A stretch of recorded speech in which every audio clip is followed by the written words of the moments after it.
पाकिस्तान लगातार अपनी आतंकवादी गतिविधियां जो हैं वो जारी रखता है। वो देश में अपने देख नहीं रहा है कि कोरोना से कैसे हालात हैं। वो सिर्फ इस कोशिश में जुटा रहता है कि कैसे भारत को परेशान कर सके। हमने देखा कि जब उसने उरी में हमला किया तो भारत ने सर्जिकल स्ट्राइक के जरिए जवाब दिया। जब उसने पिछले साल पुलवामा की वो कायराना कार्रवाई की तो भारत ने उसके बदले में जाकर एयर स्ट्राइक्स किए। लेकिन जो सुधर जाए वो पाकिस्तान हो ही नहीं सकता।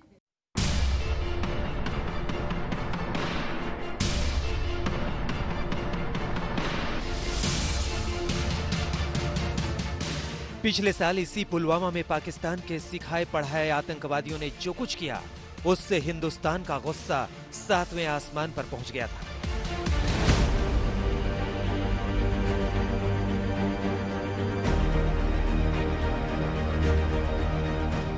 और उसी का नतीजा हुआ कि भारत ने पाकिस्तान में एयर स्ट्राइक कर दी। मैं आतंकी संगठनों को और उनके सरपरस्तों को कहना चाहता हूं कि वे बहुत बड़ी गलती कर चुके हैं। बहुत बड़ी कीमत उनको चुकानी पड़ेगी।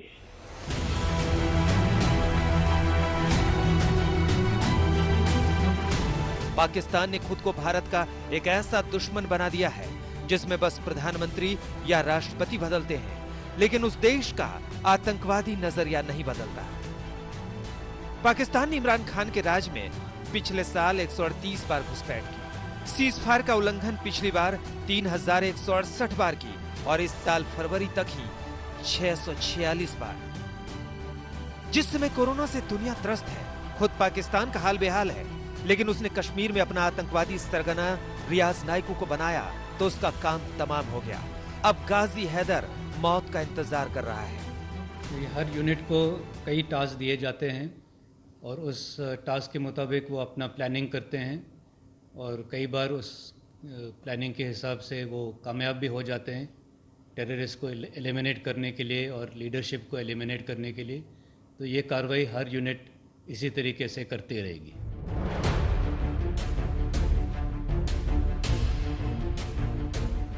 सेना ने पाकिस्तान से आए आतंकवादियों को निपटाने के लिए ऑपरेशन ऑल आउट चलाया था। सेना के खुफिया सूत्रों के मुताबिक करीब 250 आतंकी इस वक्त घाटी में मौजूद हैं।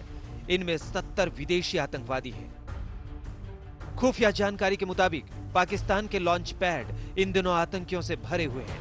लिपा लॉन्च पैड के नजदीक जैश ए मोहम्मद और अफगानी आतंकी भारी संख्या में देखे गए हैं। पाकिस्तान का लिपा लॉन्च पैड जम्मू कश्मीर के तंगधार और उरी सेक्टर के सामने पड़ता है। लंजोट और कालूचक के पास भी पाकिस्तान ने नए लॉन्च पैड बनाए हैं। यहाँ पर भी पैड टीम को पाकिस्तान ने तैयार किया है। कालूचक लॉन्च पैड जम्मू कश्मीर के पुंछ सेक्टर के सामने पड़ता है। इसके अलावा पाकिस्तान भारत के केजी सेक्टर, बीजी सेक्टर, उरी, राजौरी, पुंछ और मेंढर सेक्टर के सामने पाक मुजाहिदीन बटालियन की मदद से भारी घुसपैठ कराने की फिराक में है। अब लातों के भूत बातों से तो मानते नहीं, इसलिए हमारी सुरक्षा एजेंसियां उनका इलाज करने के लिए पूरी तरह तैयार हैं। वो इस ताक में है कि कोई एक हाई प्रोफाइल अटैक या ऐसा कोई टेररिस्ट वायलेंस का वाकया क्रिएट करें जिससे कि वो सेंसेशनलाइज कर सकें चीज को, और जैसे कहते हैं कि वो मतलब वो कहें कि हमने बदला ले लिया, क्योंकि उनको उनके ऊपर भी एक दबाव है कि आर्टिकल 370 को डाइल्यूट किया गया, JNK के 2 हिस्से किए गए और दोनों यूनियन टेरिटरी बना दी गई। तो आपने क्या किया? ये भारतीय इंटेलिजेंस एजेंसीज की एक बड़ी कामयाबी है और उसके साथ ही श्रेय देना होगा जिस तरीके से अलग अलग एजेंसियों की, अलग अलग सुरक्षा बलों का इसमें तालमेल देखा गया कि समय रहते इसे विफल किया गया। लेकिन इसका एक और मतलब यह है कि पाकिस्तान पूरी तरीके से सक्रिय है कि कुछ बड़ा करने में वो कामयाब हो, हालांकि हिंदुस्तान उससे अधिक तैयार है। पहले पाकिस्तान से आए आतंकी कुछ गड़बड़ करते थे तो हिंदुस्तान जवाब देता था। अब गड़बड़ियों के लिए भी कोई गुंजाइश नहीं है। दिल्ली में श्वेता सिंह के साथ आज तक ब्यूरो।